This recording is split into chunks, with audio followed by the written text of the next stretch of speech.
The film industry is a world of lights, lenses, and stories, but behind the curtain, it's often a lonely place where hope is a rare visitor. It was in this environment of constant competition, rejections, and broken dreams that something miraculous began to grow. It didn't start on a grand stage or with a powerful studio behind it. It began in silence, in a quiet church auditorium in Illinois, and in the heart of a man who had reached his limit. He had poured himself into stories that never found an audience, films that never reached the screen. The doors that once seemed open to a promising career had shut tightly, one after another. Alone in his small home office, he stared at a blinking cursor on a blank screen, asking himself a question many artists fear. Was it all for nothing? But sometimes, just before the soul breaks completely, heaven whispers. Out of this silence, a modest opportunity arrived, producing short biblical films for Easter services at a local church. Not a glamorous offer, but something about it felt different. The budget was tight. The timeline was short. But the stories those had weight. They spoke of mercy, of transformation, of grace given to the most unlikely souls. And as he began directing those short films, something stirred inside him. These weren't just Bible characters. These were people with fears, doubts, tears, laughter. People like him. One of the films centered around the birth of Christ, filmed with a handful of volunteers and basic lighting. But when the projector lit up during the first church service and the story unfolded on screen, something happened. Tears, silence, a stillness in the room that felt sacred. He had unknowingly tapped into something the world was aching for: Jesus, not distant and unreachable, but near and real. That Easter, more than 16,000 people watched those short videos across multiple services. But it wasn't the number that mattered. It was the feeling, the shift. It felt as though the Spirit had moved through pixels and frames to touch hearts. And in the quiet after the services, in the hallway, filled with whispers and hugs, he saw it. People wanted more. Not a sermon, not a lecture. They wanted to feel seen by the one who sees all. And so the seed for The Chosen was planted. But where would the money come from? Studios had no interest in a series about Jesus. Networks said no. Even some Christian producers believed the idea would fail too risky, too long, too ambitious. That should have been the end of it. But instead of closing the door, he did something radical. He opened his heart to the crowd.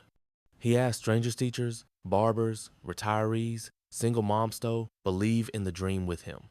Crowdfunding wasn't new, but what happened next was beyond anything the entertainment world had seen. Thousands of everyday people say yes, not because they expected fame or profit, but because something inside them resonated with this mission. They weren't just donating, they were joining a movement. Among them was a small-town school principal who gave her last $50. A widower who said the story of Jesus had kept him alive after his wife passed. A teenager who donated his allowance, saying he wanted his generation to know Jesus differently. In just months, millions of dollars were raised dollar, one heart at a time. The Chosen became the most crowd-funded media project in history. But it was never just about the money. It was about belonging. It was about faith. It was about a growing community that felt they weren't just watching something sacred, they were building it. Behind the camera, something even deeper was happening. The creator of the show, once feeling invisible and discarded, began to sense that his greatest failure had led him here. And that maybe, just maybe, God had been orchestrating everything in silence.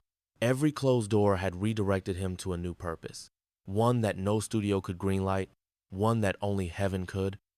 But even with a powerful idea and the support of thousands, there was still one missing piece, one soul who would embody the heart of the story. They needed someone who could look into the camera and not pretend to be Jesus, but carry his spirit with quiet strength, someone whose eyes could hold the weight of compassion and the light of truth. That search would soon lead them to a man who was struggling in silence, unaware that his entire life was about to change with a single phone call.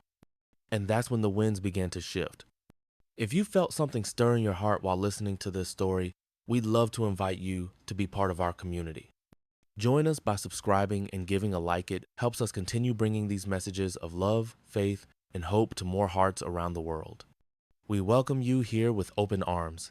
Comment your name and the city you're watching from. We want to pray for you and send you a warm greeting in our next video. He wasn't supposed to be the one. Jonathan Rumi was just another actor in Los Angeles Shumble. Faithful, struggling to make ends meet. His refrigerator was often empty. His bank account constantly red. Rent came with stress, and auditions came with rejections. There were days he prayed simply for strength to keep believing. He had played Jesus before in small church projects, filmed on modest sets with no makeup crew and a handful of extras, but that was acting. This was life. It was a cold morning when he woke up and finally broke. His heart heavy, he knelt by his bed, eyes burning from the weight of hopelessness. "God, I can't carry this anymore," he whispered. "Take it. Whatever you want from my life, veto it. I surrender." He had no idea that surrender would unlock a door that had been waiting quietly for years to open. 3 months later, his phone rang. It was a casting call, but not for a Roman soldier, not for a background role. The director wanted him to read for Jesus. Not a statue like Jesus with solemn expressions and formal speeches. This, Jesus laughed. He danced at weddings, he cried in silence and held broken people in his arms. A living, breathing Jesus, full of compassion and humanity. Jonathan's first reaction was disbelief. "But he has so many lines," he joked, hiding the nervous tremor in his voice. Deep inside, though, he trembled not out of fear of the script, but because he knew this was sacred ground. Could he do it? Could he carry the weight of such a role? He wasn't perfect. He wasn't famous. He had no awards or accolades. But he had something else. A heart softened by years of trying, failing, and still choosing faith. A man forged not in fame, but in fire. Jonathan accepted the role, and what followed was not just preparation, it was consecration. He fasted. He prayed. He reread the Gospels not to memorize, but to feel. To absorb every breath, every tear, every moment of mercy Jesus had offered to the world. Each day he walked with him not in costume, but in spirit. And then the first day on set arrived. Under the blazing Texas sun, with dust clinging to their skin and sandals worn from hours of walking, the cast and crew gathered. The scene was simple. Jesus speaking with his disciples by a small fire. But something in the air felt thick, electric.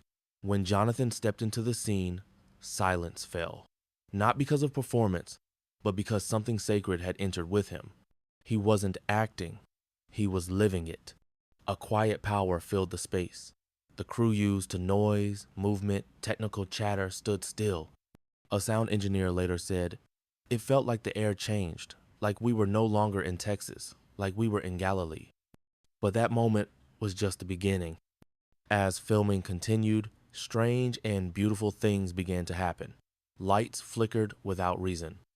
A gentle breeze brushed the set during a scene of healing, even though there were no fans and no wind forecasted. During one emotional scene, a camera operator broke into Terti's hands shaking as he whispered, "Did you feel that?" Even the extras, many of them volunteers from local churches, spoke of dreams the night before filming scenes they hadn't been told about. One woman, cast as a villager, dreamt of Jesus calming a storm. The next morning, the script she received was for that exact scene. For Jonathan, these weren't coincidences. They were confirmations. Each time he stepped into Jesus' sandals, he felt a weight not of pressure, but of purpose. He wasn't just reciting lines. He was being poured out, used by something far greater than himself. There were days when, after particularly intense scenes, he would retreat to a quiet corner and weep not from exhaustion, but from gratitude. He felt as if his very soul had been touched. And the cast felt it too. Many would pause between takes, not to reset the scene, but to pray, to sit in the silence and soak in what they were feeling. It wasn't just a production, it was becoming a sanctuary. By the time they filmed the Sermon on the Mount, hundreds gathered, dressed in flowing robes under the scorching sun. Jonathan stepped forward, raised his eyes to the crowd, and began, "Blessed are the poor in spirit." And as he spoke, there was a hush. Birds stopped singing. A wind passed gently through the crowd. People cried without knowing why. A man in the back turned to his wife and whispered, "I don't know if we're watching a show or witnessing a miracle." And truthfully, no one could tell anymore.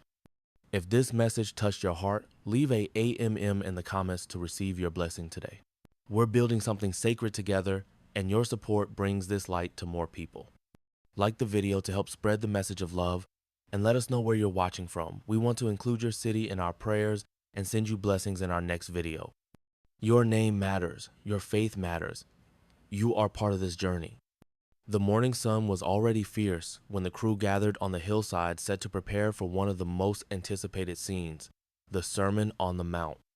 Hundreds of extras stood ready, robes flowing in the breeze, sandals pressing into the dry soil. It looked like a painting ancient, timeless. But there was something in the air that day, a reverence, a stillness, as if the land itself was waiting. Jonathan Rumi stood at the edge of the crowd, preparing to deliver the words that had echoed through centuries. Blessed are the poor in spirit. But he wasn't merely memorizing lines. He was preparing his heart. Before stepping into position, he found a quiet spot behind a cluster of rocks, knelt, and closed his eyes.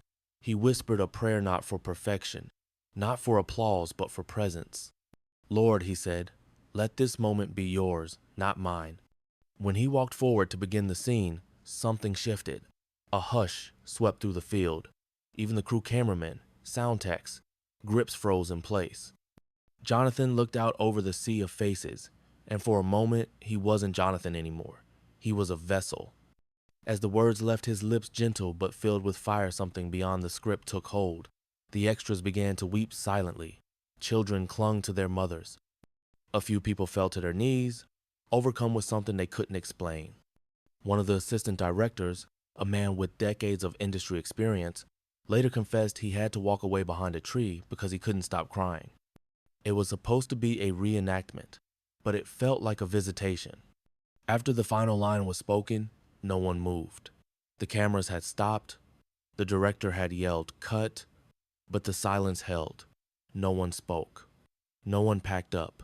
It was as if time had paused, as if everyone knew they had just witnessed something more than performance. And then came the wind. Gentle at first, then swirling across the set in a way that made robes billow and eyes widen.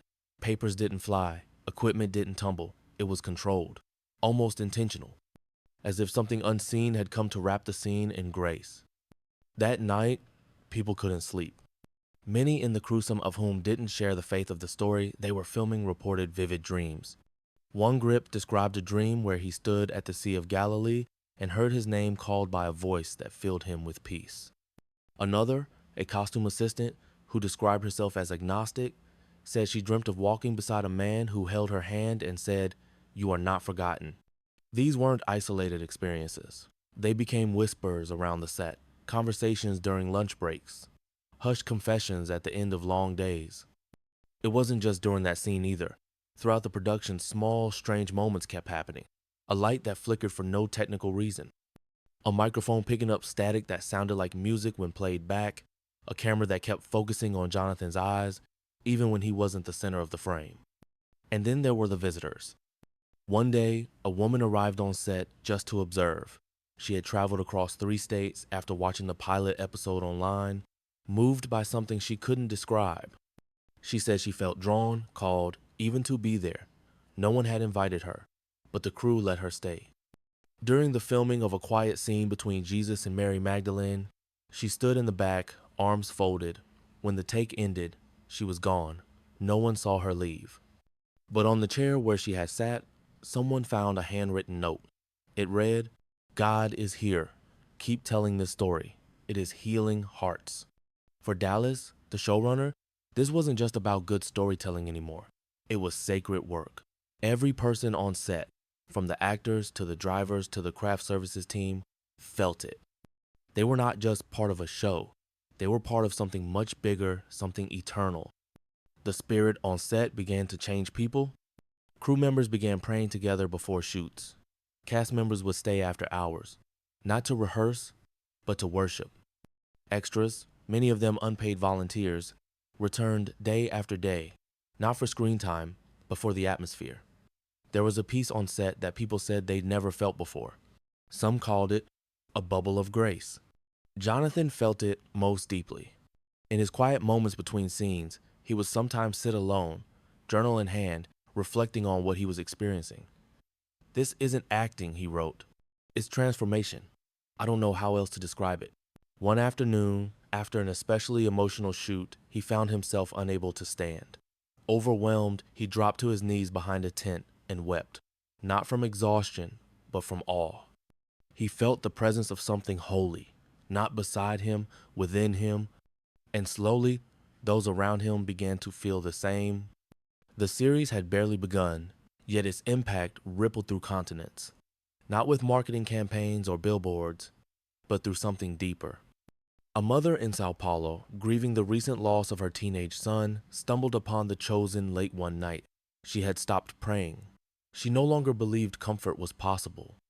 But after the first episode, she wept uncontrollably, not from sorrow, but because, for the first time in years, she felt God was still near. In Nairobi, a young man who had harbored resentment against his father for most of his life watched a scene where Jesus forgives Peter. Something inside him cracked open. He wrote to the creator saying, "If Jesus could forgive betrayal, maybe I can forgive pain too." And in rural Italy, a woman who hadn't stepped inside a church in 25 years found herself lighting a candle after seeing Jesus laugh in The Chosen. That simple moment, just a smile from the Son of God on screen, rekindled something long buried in her soul. These weren't isolated reactions. They were waves. Letters, emails, voice messages. Stories pouring in from the Philippines to Canada, from tiny villages to bustling cities. People didn't just watch the series, they felt it. It whispered into the private rooms of their hearts, where sermons couldn't reach. The creators never claimed to have all the answers. The actors never pretended to be saints. Yet something sacred flowed through every performance, every line, every frame. And perhaps it was exactly because they approached this project not as a product, but as a prayer. Behind the scenes, the set remained a space of constant wonder. One night, while shooting a quiet scene by firelight, a thick cloud passed overhead and covered the stars. The wind grew still. No one spoke. As the cameras rolled, someone whispered, "Do you feel it again?" That feeling that divine hush had returned. Even after filming wrapped, many found it hard to leave. One of the makeup artists said she walked differently after this project. "Not because of what I did," she said, "but because of what I felt." A lighting technician who had worked on blockbusters said he'd never experienced such peace on any other set. "I came to light a scene," he joked, "but I left carrying light inside me."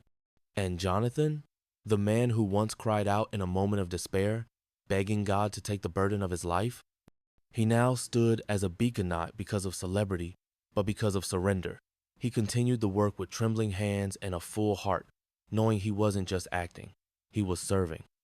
And in doing so, he allowed millions to see Jesus not as a distant relic, but as someone who still walks with us, who understands our doubts, sits with us in our pain, and whispers our name with love.